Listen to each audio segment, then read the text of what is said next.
തിരിച്ച് തിരിക്കാൻ പോവാം. തിരിക്കാൻ പോവാം.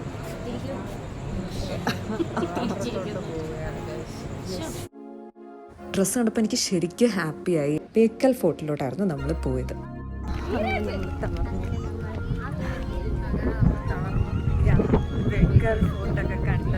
അന്നത്തെ ആ ജേർണിയിലെ ഓരോ മൊമെൻറ്റും ശരിക്കും പറഞ്ഞാൽ ഞാൻ എൻജോയ് ചെയ്തു എന്ന് വേണമെങ്കിൽ പറയാം. ഫസ്റ്റ് ടൈം നമ്മളൊരു കാര്യം ചെയ്യാന്ന് പറയുന്നത് എപ്പോഴും നമുക്കൊരു ഡിഫറെൻറ്റ് ഫീൽ തന്നെ ആയിരിക്കത്തില്ല. എൻ്റെ ലൈഫിൽ ഞാൻ ഫസ്റ്റ് ടൈം ട്രെയിൻ കയറിയ അനുഭവത്തെ പറ്റിയാണ് ഞാനിന്ന് ഷെയർ ചെയ്യാൻ പോകുന്നത്. എൻ്റെ ജീവിതത്തിൽ ആദ്യമായിട്ട് ഞാൻ ട്രെയിൻ കയറുന്നതെന്ന് പറയുന്നത് ശരിക്കും പറഞ്ഞാൽ ഒരു 4 months ബാക്കായിരുന്നു.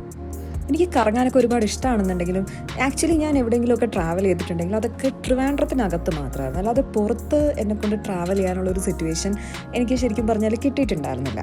കോൺഫറൻസും അങ്ങനെ ചില കാര്യങ്ങളായിട്ട് സിസ്റ്റർ പോലും ട്രെയിനിൽ ട്രാവൽ ചെയ്തിട്ടുണ്ടെങ്കിലും എൻ്റെ ലൈഫിൽ ആദ്യമായിട്ട് ഞാൻ ട്രെയിൻ ട്രാവൽ ചെയ്യുന്നത് 4 months ബാക്കായിരുന്നു.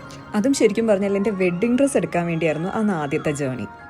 വന്ദേ ഭാരതിന് വേണ്ടി വെയിറ്റ് ചെയ്തിരുന്നപ്പോൾ ശരിക്കും പറഞ്ഞു കഴിഞ്ഞാൽ ഈ ഒരു ട്രെയിൻ വന്ന് കണ്ടപ്പോഴത്തേക്കും ഞാൻ തന്നെ ഒന്ന് കൺഫ്യൂസ് ചെയ്താണോ ശരിക്കും വന്ദേ ഭാരതം. പിന്നെയാണ് മനസ്സിലായത് അതല്ല, അത് കഴിഞ്ഞായിരുന്നു ശരിക്കും വരാനിരുന്നതെന്ന്. അങ്ങനെ എൻ്റെ ഫസ്റ്റ് ട്രെയിൻ ട്രിപ്പ് എന്ന് പറയുന്നത് തന്നെ ട്രിവാൻഡ്രത്ത് നിന്ന് കാസർഗോഡേക്കായിരുന്നു. അതായത് കേരളത്തിൻ്റെ ഒരറ്റത്ത് നിന്ന് മറ്റേ അറ്റത്തേക്ക്.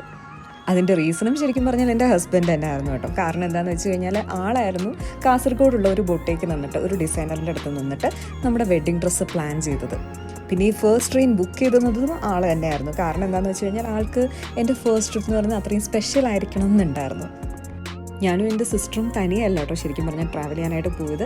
നമ്മുടെ കൂടെ 2 പേരും കൂടെ ഉണ്ടായിരുന്നു. ഒന്ന് ആഷിയുടെ സിസ്റ്റർ ആമി ഉണ്ടായിരുന്നു, പിന്നെ അതുപോലെ തന്നെ ആഷിയുടെ ഫാദർ ഉണ്ടായിരുന്നു. നമ്മൾ 4 പേരും കൂടെ ചേർന്നാണ് ഈ കാസർഗോഡ് ജേർണി ട്രാവൽ ചെയ്തത്. ട്രെയിനിൽ കയറി ഉടനെ തന്നെ നമുക്കൊരു പേപ്പർ കിട്ടി, ന്യൂസ് പേപ്പർ കിട്ടി. പിന്നെ അത് റീഡ് ചെയ്യുന്ന അങ്ങനെ കുറേ ഫൺ മൊമെൻറ്റ്സ് ഉണ്ടായിരുന്നു. പിന്നെ അത് വെച്ചിട്ടൊരു ഫോട്ടോഷൂട്ട് അങ്ങനെ കുറേ കാര്യങ്ങളൊക്കെ ഉണ്ടായിരുന്നു. പിന്നെ ഒരു കുപ്പി വെള്ളം കിട്ടി. അപ്പോൾ ഇത് രണ്ടും കൂടെ വെച്ചിട്ടായിരുന്നു നമ്മുടെ ഫസ്റ്റ് പരിപാടി. കൂടെ ഉള്ളവരൊക്കെ ഉറങ്ങിയിട്ടുണ്ടായിരുന്നുണ്ടെങ്കിലും എനിക്ക് ശരിക്കും പറഞ്ഞാൽ ഉറക്കമൊന്നുമായിരുന്നില്ല. എൻ്റെ മൈൻഡ് മുഴുവൻ മൊത്തം ആ ട്രിപ്പ് എക്സ്പ്ലോർ ചെയ്യാമെന്ന് പറയുന്ന കാര്യം തന്നെയായിരുന്നു. ബിക്കോസ് ഫസ്റ്റ് ട്രെയിൻ ട്രിപ്പ് എന്ന് പറയുമ്പോൾ സ്പെഷ്യൽ ആയിരിക്കുമല്ലോ ഒബ്വിയസ്ലി. പിന്നെ ഇടയിൽ ടൈം കിട്ടിയ സമയത്തൊന്ന് ജസ്റ്റ് എണീറ്റ് ആ ട്രെയിനിലൂടെ നടക്കാനൊക്കെ ഞാൻ നോക്കിയിട്ടുണ്ടായിരുന്നു. അതിൻ്റെ പിക്കൊന്നും എടുത്തിട്ടില്ല. അന്നത്തെ ആ ജേർണിയിലെ ഓരോ മൊമെൻറ്റും ശരിക്കും പറഞ്ഞാൽ ഞാൻ എൻജോയ് ചെയ്തു എന്ന് വേണമെങ്കിൽ പറയാം. അങ്ങനെ ഇരിക്കുമ്പോഴാണ് ശരിക്കും പറഞ്ഞാൽ നമുക്കൊരു ടീ കിട്ടിയത്. ഞാൻ യൂഷ്വലി അങ്ങനെ ടീ കുടിക്കലില്ല, പിന്നെ എന്താ പറയുക ഒരു എക്സ്പീരിയൻസ് അല്ല. അപ്പോൾ അതുകൊണ്ട് നമ്മൾ ആ ടീ വെച്ചിട്ട് ഒരു മൊമെൻ്റ് ഒക്കെ ഉണ്ടായിരുന്നു. ഓൾസോ ഞാൻ തന്നെ എൻ്റെ കൈ കൊണ്ട് എൻ്റെ സിസ്റ്ററിന് ഒരു ടീ ഉണ്ടാക്കി കൊടുക്കുകയും ചെയ്തു.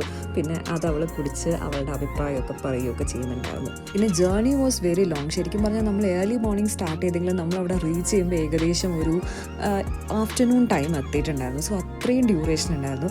ഞാനത് എന്താ ബോറടിച്ചു എന്നൊന്നും പറയാനില്ല. ബിക്കോസ് അത്രയും ടൈമും ഞാൻ ശരിക്കും പറഞ്ഞാൽ ഈ കാഴ്ചകളൊക്കെ കണ്ട് ഫസ്റ്റ് ടൈം ട്രെയിൻ എക്സ്പീരിയൻസ് നല്ല രീതിയിൽ ആസ്വദിച്ച് തന്നെ പോകുന്നുണ്ടായിരുന്നു. പിന്നെ അവിടെ റീച്ച് ചെയ്ത് കഴിഞ്ഞിട്ട് നമുക്ക് പിന്നെ അടുത്ത പരിപാടി എന്ന് പറയുന്നത് നേരെ നമ്മുടെ ആ ബൊട്ടീക്കിലോട്ട് പോവാന്ന് പറയുന്ന കാര്യമായിരുന്നല്ലോ. ഹസ്ബൻഡ് ഒന്ന് കോൾ ചെയ്ത് എങ്ങനെ ഉണ്ടായിരുന്നു ജേർണി എന്ന രീതിയിലൊക്കെ സംസാരിച്ചിട്ട് നേരെ നമ്മൾ തിരിച്ച് ബൊട്ടീക്കിലോട്ട് പോകാനുള്ള തയ്യാറെടുപ്പിലായി. ജസാഷിലോട്ട് പോകുമായിരുന്നു. ജസാഷിലുള്ള ഡിസൈനേഴ്സിൻ്റെ അടുത്തായിരുന്നു എൻ്റെ ഹസ്ബൻഡ് വെഡ്ഡിങ് ഡ്രസ്സിൻ്റെ മോഡലൊക്കെ കൊടുത്ത് ഡിസൈൻ ചെയ്യാനായിട്ട് പറഞ്ഞിട്ടുണ്ടായിരുന്നത്. ശരിക്കും ഒരു ഡ്രീമി മൊമെൻ്റ് ആയിരുന്നു. ഒരുപാട് നാൾ വെയിറ്റ് ചെയ്ത ശേഷമായിരുന്നു നമ്മൾ നേരെ ജസാഷിലോട്ട് പോയത്. ആൻഡ് ആ ഡ്രസ്സ് കണ്ടപ്പോൾ ഉണ്ടല്ലോ ശരിക്കും പറഞ്ഞാൽ നമ്മൾ എക്സ്പെക്ട് ചെയ്തതിനേക്കാൾ ഒരുപാട് നല്ലതായിരുന്നു. ഡ്രസ്സ് കണ്ടപ്പോൾ എനിക്ക് ശരിക്കും ഹാപ്പിയായി. ആൻഡ് പിന്നെ ഞാൻ പോയി അതൊക്കെ നേരെ ട്രയൽ നോക്കി. ആൻഡ് എല്ലാവരെയും കാണിച്ചപ്പോൾ എല്ലാവർക്കും ഭയങ്കര ഹാപ്പി ആയിരുന്നു. ശരിക്കും നമ്മൾ എക്സ്പെക്ട് ചെയ്തതിനേക്കാൾ ഒരുപാട് നന്നായിട്ട് തന്നെ അവർ ഡിസൈൻ ചെയ്തിട്ടുണ്ടായിരുന്നു. പിന്നെ ആ ഡ്രസ്സിട്ട് കുറച്ച് ഫോട്ടോസൊക്കെ എടുത്ത് കുറച്ച് വീഡിയോസൊക്കെ ചെയ്ത് പിന്നെ അതിൻ്റെ കൂട്ടത്തിൽ തന്നെ ആമി വന്നിട്ട് ഫ്രണ്ടിൽ നിന്ന് ഫോട്ടോസും വീഡിയോസും ഒക്കെ എടുക്കായിരുന്നു. പിന്നെ ഹസ്ബൻഡിനെ വീഡിയോ കോൾ ചെയ്ത് കാണിച്ചു. പിന്നെ ഹസ്ബൻഡിന് കാണാൻ വേണ്ടിയിട്ട് കുറച്ച് വീഡിയോസ് എടുത്തു. ഈ വെഡ്ഡിങ് ഡ്രസ്സിനെ പറ്റിയിട്ട് ആൾക്കും എന്താ പറയുക ഭയങ്കര എക്സൈറ്റ്മെൻ്റ് ആയിരുന്നു. ആ മൊമെൻറ്റിൽ ഉണ്ടായിരുന്ന ഹാപ്പിനെസ് എന്ന് പറയുന്നത് പറഞ്ഞറിയിക്കാൻ പറ്റില്ല. എന്നിട്ട് നേരെ വീഡിയോസ് എടുത്ത് പാരൻസിനെയും കാണിച്ചു. എല്ലാവർക്കും ഭയങ്കര ഹാപ്പി ആയിരുന്നു. ശരിക്കും പറഞ്ഞാൽ നമ്മൾ അത്രയ്ക്ക് നോക്കി ചൂസ് ചെയ്തൊരു ഡിസൈൻ ആയിരുന്നു ഇത്. ആദ്യം ഒരു സൈഡിൽ നിന്ന് വീഡിയോ എടുക്കുന്നതിൻ്റെ കൂട്ടത്തിൽ എൻ്റെ സിസ്റ്റർ മറ്റേ സൈഡിൽ നിന്ന് വീഡിയോ എടുക്കുന്നുണ്ടായിരുന്നു. എന്നിട്ട് നേരെ ഇതൊക്കെ കഴിഞ്ഞിട്ട് നമ്മൾ ഒരു ഓട്ടോയിൽ കയറി അടുത്ത ലൊക്കേഷനിലോട്ട് പോകുമായിരുന്നു. നേരെ ചെന്ന് ഫുഡ് കഴിച്ചു. എന്നിട്ട് നേരെ ബേക്കൽ ഫോർട്ടിലോട്ടായിരുന്നു നമ്മൾ പോയത്. ബേക്കൽ ഫോർട്ട് സജസ്റ്റ് ചെയ്തതും ശരിക്കും എൻ്റെ ഹസ്ബൻഡ് തന്നെയായിരുന്നു. നമ്മുടെ റെയിൽവേ സ്റ്റേഷൻ അടുത്ത് തന്നെയായിരുന്നു. മാത്രമല്ല ജസാഷും ശരിക്കും പറഞ്ഞാൽ റെയിൽവേ സ്റ്റേഷൻ അടുത്ത് തന്നെയായിരുന്നു. അതുകൊണ്ട് ഒരുപാട് ബുദ്ധിമുട്ടേണ്ടി വന്നില്ല. ബിക്കോസ് നമ്മൾ ട്രിവാൻഡ്രത്ത് നിന്ന് വന്നിട്ട് നമുക്കത് കണ്ടുപിടിക്കാനൊന്നും വലിയൊരു ബുദ്ധിമുട്ടൊന്നും ഉണ്ടായില്ല. പിന്നെ ബേക്കൽ ഫോർട്ടും ആക്ച്വലി നല്ലൊരു ടൈമായിരുന്നു. പക്ഷേ സംഭവം കുറച്ച് സൺലൈറ്റ് കൂടുതലുണ്ടായിരുന്നു കൊണ്ടിട്ട് നമ്മൾ പോയത് ഉച്ച സമയത്തായിരുന്നു. ഇതൊന്നൊരു ഈവനിങ് ടൈമൊക്കെ ഇത് ഭയങ്കര അടിപൊളിയായിരിക്കും തോന്നുന്നു. പിന്നെ മാത്രമല്ല നല്ല വിൻഡൊക്കെ ഉണ്ടായിരുന്നു. സോ നൈസായിരുന്നു. അവിടെ നമ്മൾ കുറേ ഫോട്ടോസൊക്കെ എടുത്തു. പിന്നെ ആദ്യം ഒരു ഫോട്ടോ എടുക്കാൻ വേണ്ടിയിട്ട് ഒരു പ്ലേസിൽ കയറാനൊക്കെ നോക്കി അങ്ങനെ കുറച്ച് പരിപാടിയൊക്കെ ഉണ്ടായിരുന്നു. പിന്നെ അവിടെ നിന്ന് നല്ലൊരു ഫോട്ടോയും കിട്ടി. പിന്നെ എനിക്കും നല്ല കുറേ ഫോട്ടോസൊക്കെ കിട്ടി, കുറച്ച് വീഡിയോസൊക്കെ കിട്ടി. അങ്ങനെ ഇതൊക്കെ എടുത്ത് ഭയങ്കര ഹാപ്പിയായിട്ട് നമ്മളെല്ലാവരും ഇരിക്കായിരുന്നു. പിന്നെ അത് കഴിഞ്ഞ് നമ്മൾ 4 പേരും കൂടെ ചേർന്ന് ഒരു ഫോട്ടോ എടുത്തു. ശരിക്കും പറഞ്ഞാൽ നല്ലൊരു അടിപൊളി ഫീൽ തന്നെയായിരുന്നു കേട്ടോ അവിടെ.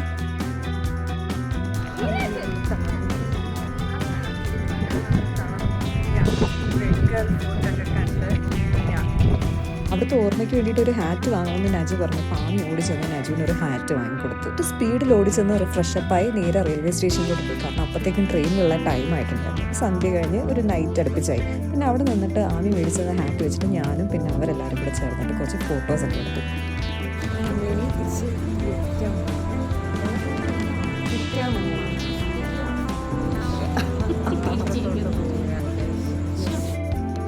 അങ്ങനെ ട്രെയിൻ വന്നപ്പോഴത്തേക്ക് ഓടിച്ചാടി നമ്മൾ ട്രെയിനിൽ കയറി. മലബാർ എക്സ്പ്രസ് ആയിരുന്നു. നേരെ ചെന്ന് കിടന്ന് സ്ലീപ്പറായിരുന്നു. കിടന്ന് ഉറങ്ങി. ഞാൻ മോർണിംഗ് എണീറ്റ് അവിടുത്തെ കാഴ്ചകളൊക്കെ കണ്ടപ്പോഴത്തേക്കും ടൈമായി. പിന്നെ നമ്മൾ ട്രെയിനിൽ നിന്ന് ഇറങ്ങാനായി. നമ്മളങ്ങനെ ഇറങ്ങുകയാണ് ഗൈസ്. അങ്ങനെ ഒരു അടിപൊളി ഫസ്റ്റ് ടൈം ട്രെയിൻ എക്സ്പീരിയൻസ് കിട്ടിയ ഹാപ്പിനെസ്സോടെ വീട്ടിലേക്ക് തിരിച്ചു.